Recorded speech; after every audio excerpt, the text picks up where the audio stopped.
Aujourd'hui, l'IA est devenue un outil quotidien, elle est dans nos moteurs de recherche, nos outils bureautiques, nos plateformes de messagerie, nos logiciels de création, nos systèmes d'assistance et jusque dans les technologies que l'on utilise pour interagir avec les autres. Elle écrit, elle corrige, elle traduit, elle illustre, elle synthétise. Elle automatise, elle anticipe, elle décide même parfois. Mais dans cette avalanche de promesses technologiques, une question se pose mine de rien avec une acuité croissante. L'intelligence artificielle est-elle réellement accessible?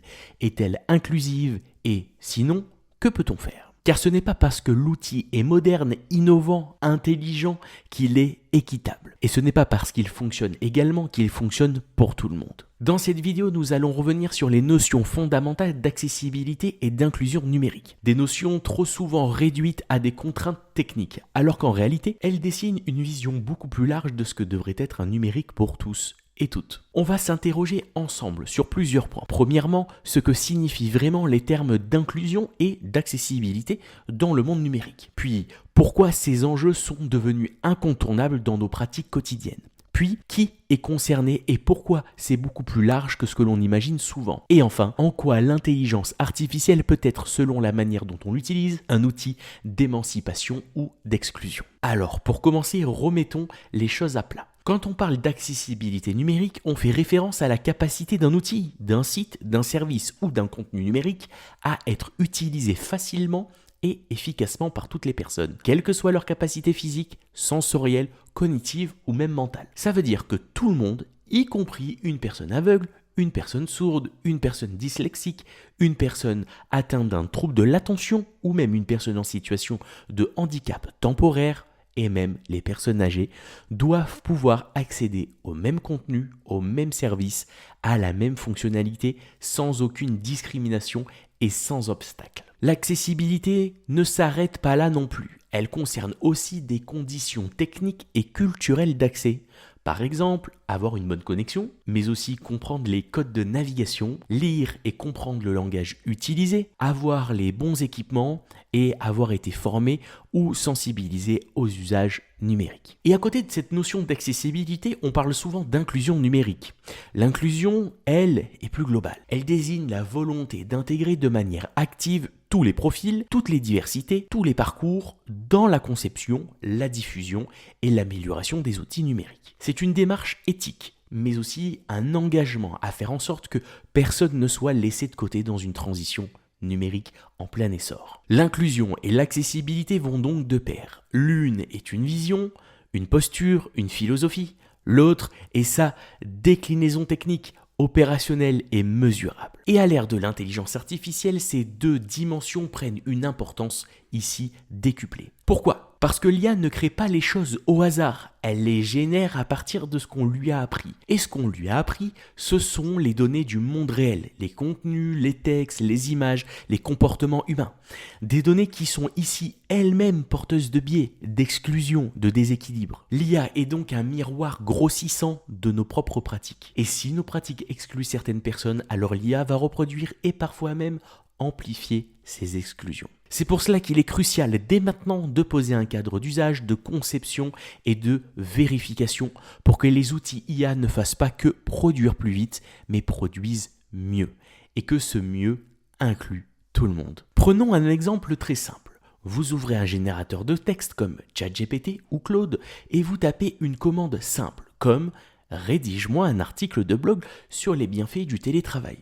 En quelques secondes, vous allez obtenir un texte propre, structuré et rédigé dans un français courant. Mais maintenant, posons quelques questions. Ce texte est-il compréhensible par une personne dyslexique? Est-il trop dense pour un lecteur ayant des troubles de l'attention? Utilise-t-il des mots complexes ou des structures syntaxiques difficiles? Est-il lisible sur un smartphone avec des contrastes faibles? Est-il vocalisable facilement par une synthèse vocale? Ou alors, même, contient-il des stéréotypes ou des généralisations? Et si la réponse est « je ne sais pas », alors le contenu, aussi fluide soit-il, peut être excluant. Un autre exemple, vous utilisez un générateur d'images comme Firefly de chez Adobe, vous entrez un enseignant devant une table numérique style réaliste pour obtenir une image. Et l'image générée, parlons-en. Ici, il représente un homme blanc, la cinquantaine, en costume cravate, devant un tableau moderne. Ici, on n'obtient aucune diversité ethnique, Pas de représentation féminine, pas de diversité corporelle et pas d'adaptation visible pour un usage en langue des signes ou avec une aide technique. Est-ce un bug ? Malheureusement non. C'est simplement le reflet des images dominantes dans les bases de données. Et c'est à nous, concepteurs et utilisateurs, de corriger cette trajectoire, en étant plus précis et plus exigeants dans nos prompts. C'est pour cela que l'intention inclusive est la première brique de l'accessibilité IA.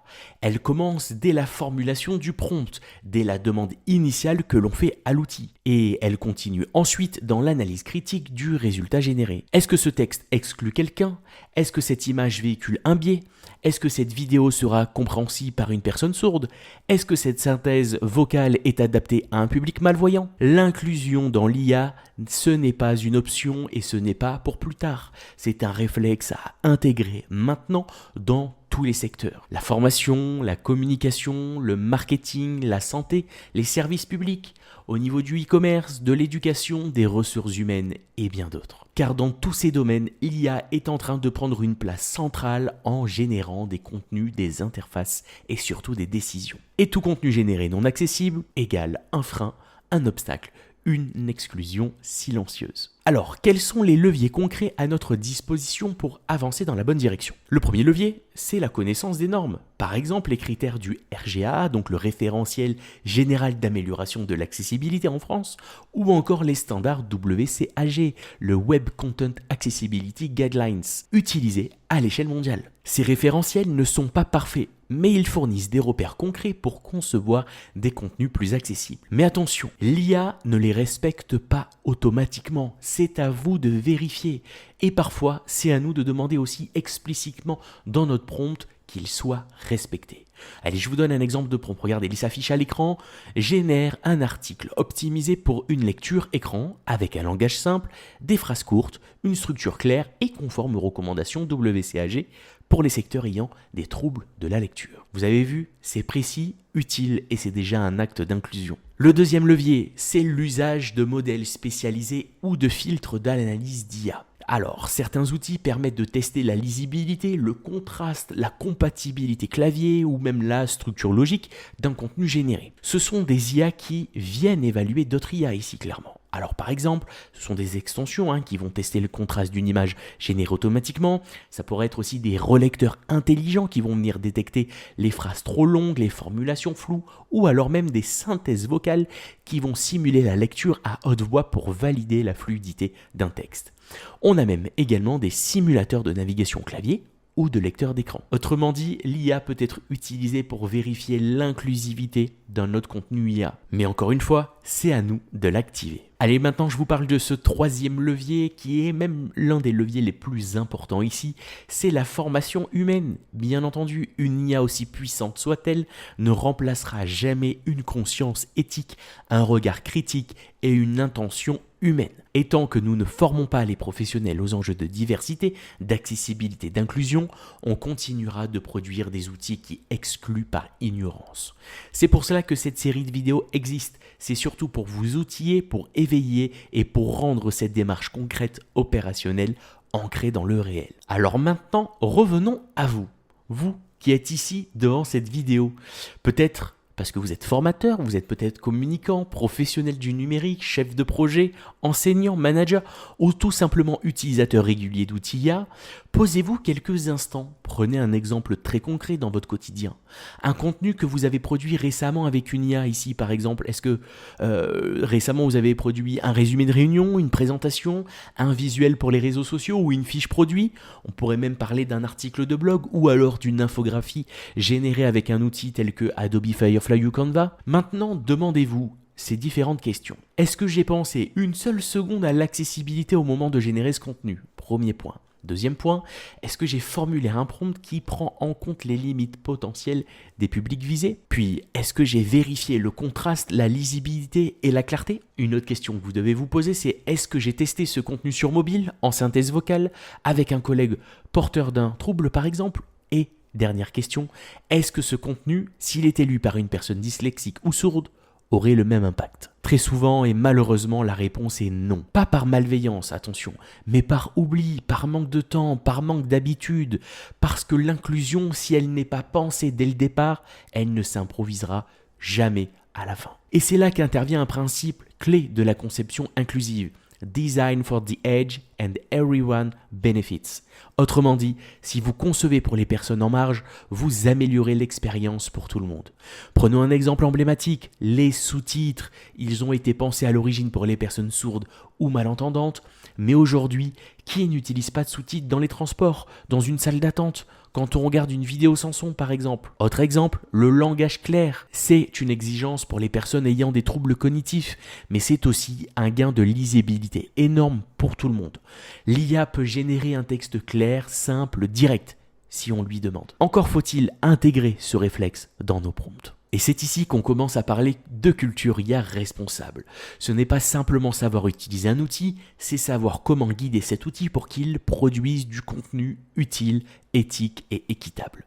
On n'attend pas d'une IA qu'elle soit gentille, on attend qu'elle soit programmée, entraînée, encadrée pour produire du contenu de qualité, utile pour tous, accessible à tous, respectueux de chacun. Et pour cela, il faut de la méthode, des repères et de l'intention.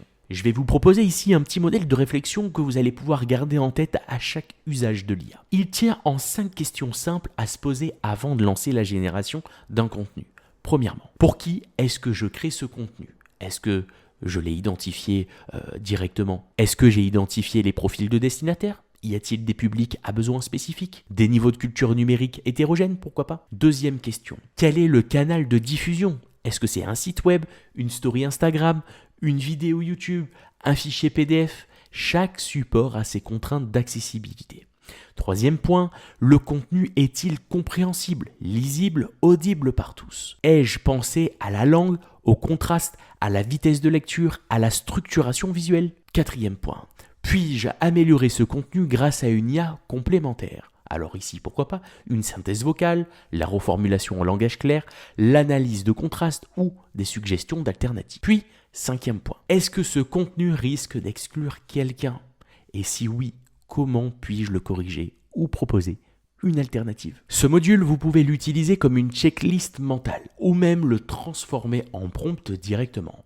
Regardez, je vous donne un exemple de prompt qui s'affiche. Génère une fiche produit accessible à tous les profils avec un texte structuré, des phrases courtes, un contraste suffisant entre les éléments, une version simplifiée en langage clair et une description alternative de l'image. Là, vous commencez à penser inclusif dès la création.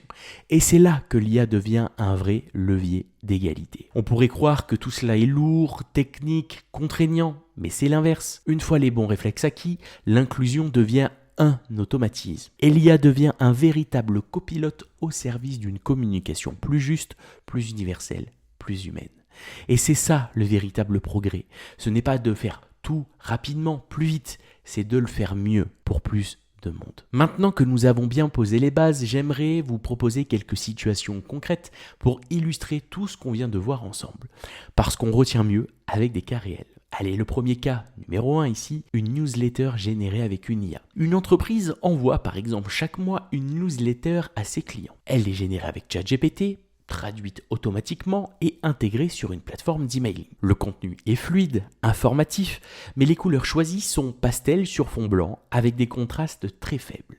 Les titres sont écrits tout en majuscules, il n'y a pas de balise structurante pour les lecteurs d'écran et les liens en savoir plus est écrit 4 fois sans contexte. Résultat, une personne malvoyante aura du mal à lire. Une personne utilisant un lecteur d'écran entendra lien, en savoir plus, lien, en savoir plus. Une personne dyslexique aura du mal à distinguer les blocs d'informations. Tout ça pour une newsletter produite en quelques secondes par une IA. Ce n'est pas une erreur technique ici, mais c'est surtout un défaut d'intention. Allez, deuxième cas, un chatbot IA dans un site public. Une mairie met en place un assistant virtuel pour guider les habitants dans leur démarche. L'outil est basé sur une IA conversationnelle, très pratique, sauf que les réponses générées sont parfois longues, complexes et truffées de termes administratifs. Les boutons de navigation sont petits, non accessibles au clavier. Le contraste est insuffisant et aucun canal alternatif n'est prévu pour les personnes qui ne peuvent pas lire. Là encore, ce n'est pas la faute de l'IA, c'est une faute de cadrage, de design et d'anticipation. Allez, je vous propose un troisième cas. Un centre de formation crée une vidéo pédagogique avec l'IA. Un formateur utilise par exemple un avatar IA qui lit un script généré automatiquement. La vidéo est partagée avec les apprenants, mais Le rythme est trop rapide, l'image de l'avatar ne représente aucun profil standardisé et aucun résumé ici en langage simplifié n'est fourni. Une personne malentendante, une personne en difficulté linguistique, une personne ayant besoin de repères visuels, ici, seront perdus. Et pourtant, tous ces points peuvent être corrigés dès la conception. Il suffit d'y penser, de le vouloir et de l'outiller. Vous voyez donc que l'inclusion ne demande pas forcément plus de moyens. Et c'est là que l'intelligence artificielle peut être notre véritable allié, à condition d'être domestiquée, encadrée et guidée. Pour résumer ce qu'on a vu ensemble dans cette vidéo, l'accessibilité numérique, ce n'est pas un sujet technique réservé aux experts. C'est un droit, une exigence, un levier de qualité. L'inclusion, ce n'est pas non plus un luxe, c'est une posture, une boussole. L'IA, si elle est bien utilisée, peut être un moteur d'inclusion, mais si elle est mal encadrée, elle devient un accélérateur d'exclusion. La clé, c'est l'intention. Ce que l'on choisit de demander à l'IA, ce qu'on vérifie ensuite, ce qu'on ajuste aux besoins. Et surtout, tout le monde est concerné. Pas uniquement les services dits vulnérables, nous sommes tous, un jour ou l'autre, en situation de limitation d'accès, à cause de notre environnement, de notre état, de notre âge, ou de nos compétences, ou même simplement de notre fatigue. Ce que je veux que vous reteniez ici, c'est que chaque contenu généré par l'IA est une opportunité de faire mieux. Chaque prompt peut être l'occasion d'inclure plutôt que d'exclure ici. Chaque décision de format, de ton, de canal, de support peut être pensée en termes d'équité, d'accessibilité et d'expérience utilisateur étendue. Alors oui, ça demande un petit effort au début, mais cet effort devient un réflexe, et ce réflexe devient une nouvelle norme. Et cette norme devient un engagement. Et pour terminer, cet engagement devient une culture. Et c'est cette culture que nous voulons construire ensemble à travers ce module de formation. Merci de m'avoir écouté et à très vite pour la suite des vidéos.